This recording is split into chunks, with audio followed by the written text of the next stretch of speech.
জয় জগন্নাথ। প্রভু সবাইকে রক্ষা করো তুমি। রথযাত্রায় লোকারণ্য মহাধুমধাম, ভক্তরা লুটায়া পথে করিছে প্রণাম। পদ বলে আমি দেব, রথ বলে আমি, মূর্তি বলে আমি দেব, হাসেন অন্তর্যামী। তো প্রতি বছরের ন্যায় এই বছরও আমি পৌঁছে গেছি পুরীর পবিত্র রথযাত্রা আপনাদের সামনে তুলে ধরতে। প্রতি বছর যেরকম আমি এখানে থাকি, সারাদিন কাটাই, এই বছরও আমি থাকবো এবং অনেক কটা ভিডিও আসবে যেগুলো আপনাদের সামনে তুলে ধরবো। তো এই রথযাত্রা, এই পবিত্র মাটিতে কত মানুষ কত আনন্দ করে, কত রকমভাবে প্রভুর নামগান করে, সেটাই আপনাদের সামনে তুলে ধরবো। তো আপনারা দেখছেন লেটস স্টার্ট অরূপ। অবশ্যই চ্যানেলটিকে তাড়াতাড়ি সাবস্ক্রাইব করে দিন, কারণ এরকম ভালো ভালো ভিডিও প্রচুর আসতে চলেছে পুরী রিলেটেড। তো তাহলে শুরু করা যাক। গল্পটা শুরু করি শালিমার স্টেশন থেকে। তো ঘড়ির কাঁটায় বাজে এখন 8টা। আমরা চলেছি পুরীর পথে। আপনারা জানেন যে প্রতি বছর আমি রথে পুরীতে যাই জগন্নাথ দেবের কাছে, কারণ জগন্নাথ দেবের একমাত্র একনিষ্ঠ ভক্ত আমি। প্রতি বছর এই সময় আমি রথের সময় ওখানকার পরিস্থিতি তুলে ধরি। তো এই বছর তার ব্যতিক্রম নয়। এবছর আমি দুই বন্ধুর সাথে যাচ্ছি। জয় জগন্নাথ। তো প্রভু জগন্নাথের নাম নিয়ে আমরা 3 বন্ধু মিলে বেরিয়ে পড়লাম রথযাত্রা অর্থাৎ রথের উদ্দেশ্যে। আপনারা জানেন যে প্রতি বছর এই নিয়ে আমার প্রায় 6 থেকে 7 বছর পর আমি রথে যাচ্ছি। প্রত্যেক বছর আর কেউ যাক না যাক, আর কাউকে ওখানে পান না পান, আমাকে ঠিক পাবেন। এবারে আমার পাড়ার 2 বন্ধু রাজা এবং সুশান্ত দুজনে মিলে, এবং টোটাল আমরা 3 জনে মিলে খুব মজা করব। ওদের এটা ফার্স্ট টাইম। একদম রথে প্রথম যাওয়া, আর পুরীতে রথে এবার কাটিয়ে দেখবো কেমন লাগে। আর দড়িটা অবশ্যই ধরার চেষ্টা করব। আমরা রথের একদিন আগে যাচ্ছি। রথের দিন এবং রথের আগের দিন কী হয় সব কিছু তোমাদের সামনে তুলে ধরবো। আমাদের ট্রেন আছে 8:45-এ। আমরা এখন দাঁড়িয়ে আছি শালিমার স্টেশনে। শালিমার স্টেশন থেকে 8:45-এ ছেড়ে এই ট্রেন সকাল 5:10-এ পুরীতে গিয়ে পৌঁছাবে। তো আমাদের মধ্যে একটা আলাদাই আনন্দ কাজ করছিল। তো আমরা কলকাতা শহরকে বিদায় জানিয়ে, শালিমার স্টেশনকে বিদায় জানিয়ে চললাম পুরীর উদ্দেশ্যে। ট্রেন একদম কারেক্ট টাইমে শালিমার স্টেশন থেকে ছেড়ে দিল। তো একটা আলাদা আনন্দ কাজ করছিল যে কখন প্রভুর কাছে যাব, কখন সেই পুরীর পবিত্র মাটিতে পা দেবো এবং এই 2-3টে দিন কত সুন্দরভাবে কাটাবো এবং সেইগুলি আপনাদের সামনে তুলে ধরবো। আপনারা তো জানেনই যে আমি কতটা আনন্দ পাই ওইখানে এই সময়। গুড মর্নিং সবাইকে। এখন ঘড়িতে বাজে 5:06। আমি এলাম খুর্দা রোড স্টেশনে। এর পরের স্টেশনই পুরী। ভুবনেশ্বর আর কটক স্টেশন পেরিয়ে গেছি, তখন ঘুমের মধ্যে ছিলাম, বুঝতে পারিনি। অন্য সময় হলে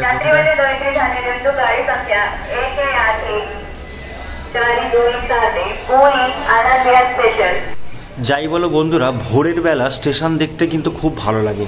তোমরা যদি কখনো ট্রেনে করে যাতায়াত করো, একদম ভোর অর্থাৎ 4:30 5টার সময় যদি উঠে যাও, দেখবে বাইরের প্রকৃতিটা একটা আলাদাই সৌন্দর্য, পাখি ডাকছে। তো যাই হোক, আমরা খুর্দা রোড স্টেশন থেকে সামনে পুরীর দিকে এগিয়ে গেলাম। এই খুর্দা রোড জাংশন স্টেশন থেকে ট্রেন লাইন দুদিকে ভাগ হয়ে যায়, একটা ওই অন্ধ্রপ্রদেশ। তো গুড মর্নিং সবাইকে। ঘড়িতে বাজে এখন 5:06। আমি এখন খুর্দা রোড স্টেশন ছেড়ে পুরীর দিকে এগিয়ে চলেছি। খুর্দা রোড স্টেশন থেকে ট্রেন লাইন দুদিকে ভাগ হয়ে যায়, একটা ওই অন্ধ্রপ্রদেশ, গোয়া অর্থাৎ সাউথের দিকে যায়, আর একটা যায় পুরী স্টেশনের দিকে।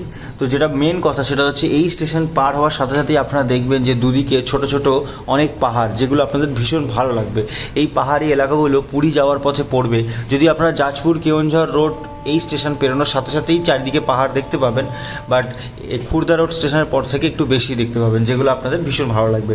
তো ভোরের আলো ফুটছে আর আমরা পুরীতে প্রবেশ করছি। ট্রেন আমাদের পুরীতে প্রবেশ করার কথা ছিল 5:10-এ, কিন্তু সময় যা বলছে তাতে ট্রেন আমাদের প্রবেশ করবে 5:50-এ, অর্থাৎ ট্রেন ওই 50 মিনিটের মতো লেট আছে।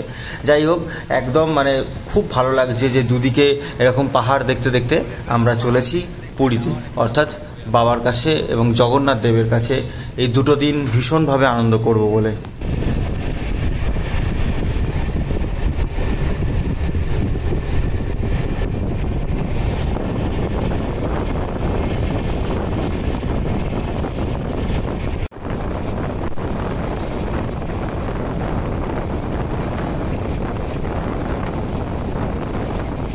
তো চারিদিকে প্রকৃতি দেখতে দেখতে আমরা চলে এলাম পবিত্র স্টেশন পুরী স্টেশনে।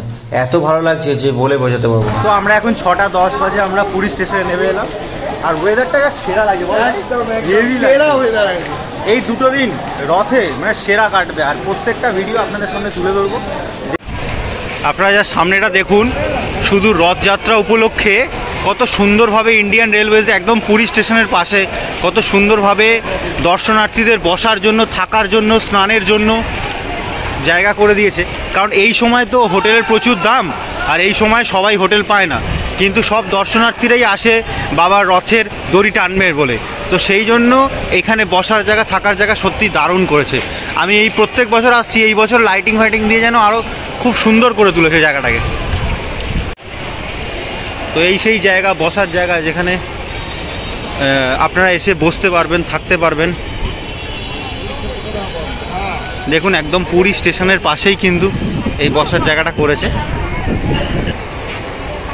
কালকে হচ্ছে রথ, তো আজ থেকেই এত সুন্দর ব্যবস্থা করে দিয়েছে। আপনারা যারা আসবেন এখানে আরামসে থাকতে পারবেন।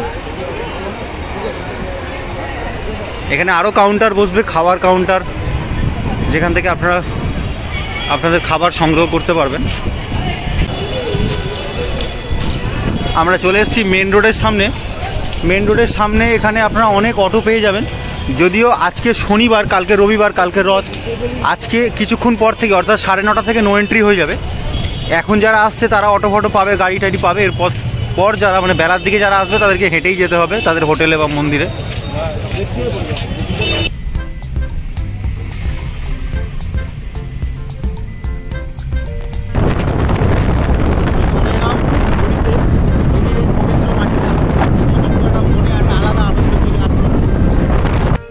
তো আমাদের গাড়ি পুরী সমুদ্রের পাশ দিয়ে নিয়ে চললো আমাদের হোটেলের দিকে।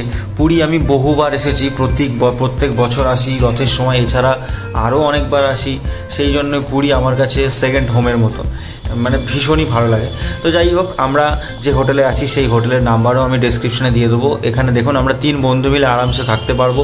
একটা রান্নাঘর আছে, বাথরুম আছে এবং রুমটাও যথেষ্ট বড়, এসি আছে, টিভি আছে, সব রকম আছে এবং রান্নাঘরটাও খুব সুন্দর এবং বাথরুমটাও ছোটোর ওপর টিপটাপ। তো সব মিলিয়ে এখানে আপনারা রান্না করেও খেতে পারেন।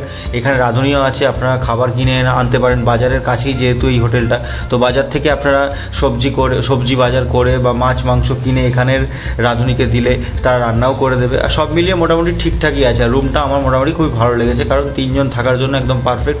মিরার আছে, টিভি আছে, একটা টেবিল আছে, এসি আছে, পাখা আছে এবং বাইরেও অনেকটা বারান্দা টাইপসের আছে। এবং সবথেকে যেটা ভালো লাগলো সেটা হচ্ছে একটা রান্নাঘর দিয়েছে। রান্না করি না করি, রান্নাঘর কিন্তু থাকা খুব ইম্পর্টেন্ট।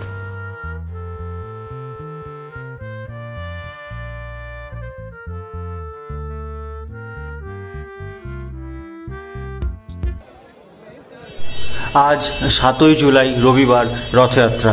একদম সকাল সকাল স্নান করে চলে এসেছি 6টা নাগাদ একদম প্রাঙ্গণে। ভীষণ ভালো লাগছে। আপনারা বললে বিশ্বাস করবেন না, এই বছর সকাল 6টা থেকে যে পরিমাণ লোক হয়েছে, শুধু এই বছর কেন, প্রতি বছরই সকাল সকাল প্রচুর লোক হয়ে যায়, কিন্তু এই বছরে রথ টানা হবে 2 দিন ধরে, রবিবার এবং সোমবার। এই বছরে রথ অনেক দেরিতে টানা হবে। যেমন বেলা, মানে আমি শুনছি এখানে এসে যে বেলা ওই 2-3টে নাগাদ টানা শুরু হবে, একটুখানি টানবে 5টা অবধি, আবার সোমবার যতটুকু রথ যাবে তারপর থেকে টেনে নিয়ে যাবে সামনে অবধি। পড়ে গেছে, তো তাকে নিয়ে যাওয়া হচ্ছে। তো এখানে সব দিক থেকে কিন্তু একদম সব জায়গায় তৎপর আছে। একটি মেয়ে পড়ে গেছিল, তো সে একটু অসুস্থ হয়ে গেছে, তাকে নিয়ে যাচ্ছে এখন হাসপাতালে।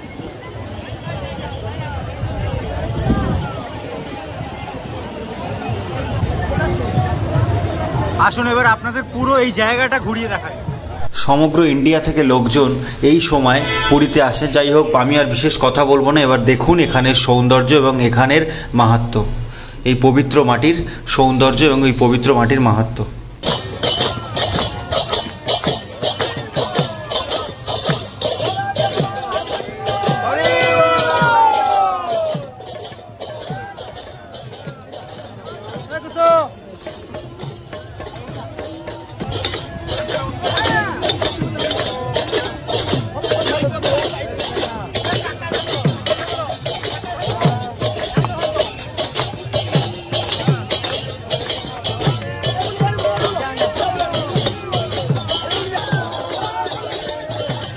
কিভাবে দুটো মানুষ একজনকে নিয়ে যাচ্ছে, দেখুন স্যার, কিভাবে দুটো মানুষ একজনকে নিয়ে যাচ্ছে। কোথাও একটা প্রভুর ভালোবাসা বা প্রভুর আশীর্বাদ না থাকলে এটা সম্ভব হয় না। এর আগে আছে ব্যারিকেড, এর আগে যেতে দিচ্ছে না। নিচটা একবার খালি দেখো, নিচেটা দেখো।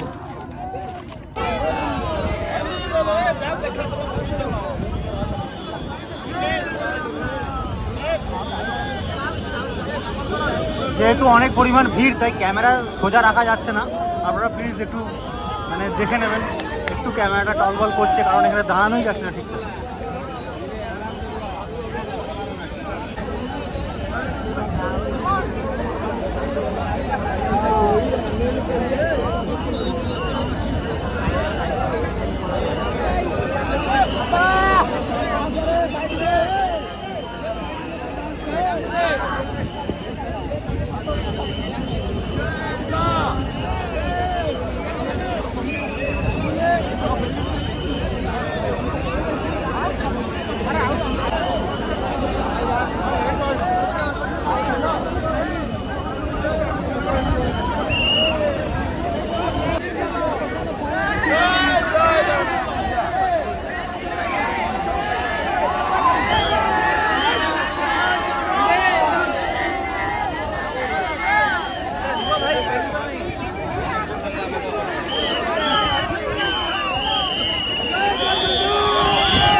ঠেলাঠেলি করিস না, ঠেলাঠেলি করিস না ভাই, ঠেলাঠেলি করিস না।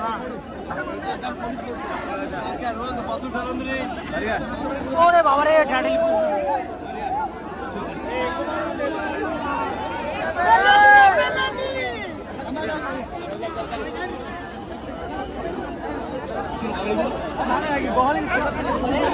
এখানে আর থাকা যাবে না, এবার আস্তে আস্তে সেফ জায়গায় যাই, তাহলে এখানে কত পিষ্ট হয়ে যাবে।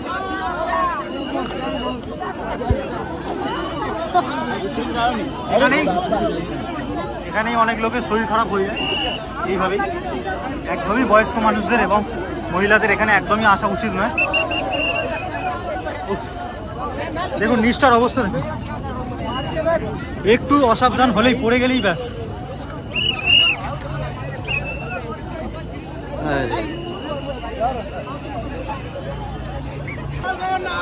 ওর যতবার ক্যামেরাটা আমি করছি ততবার ইনি জল দিয়ে দিয়ে ক্যামেরাটা পুরো ভিজিয়ে দিচ্ছে।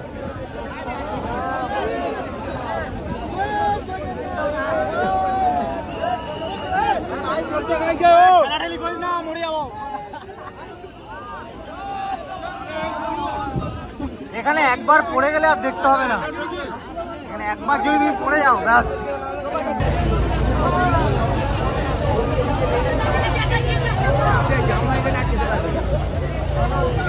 এখানে মেডিকেল ক্যাম্পের ব্যবস্থা করা হয়েছে, কারোর যদি কোনো রকম শরীর খারাপ হয়ে যায় তাদের জন্য এখানে অস্থায়ী ক্যাম্প এরকম অনেক জায়গায় করা হয়েছে।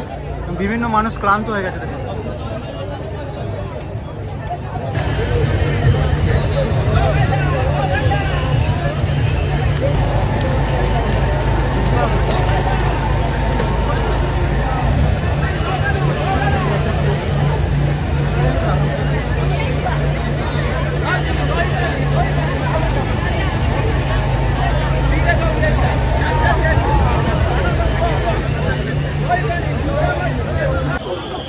এখানে কিন্তু সঙ্গে সঙ্গেই পরিষ্কার হচ্ছে, সব মানুষ যা নোংরা করছে যা কিছু করছে সঙ্গে সঙ্গে কিন্তু এখানে পরিষ্কার করা হচ্ছে।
জয়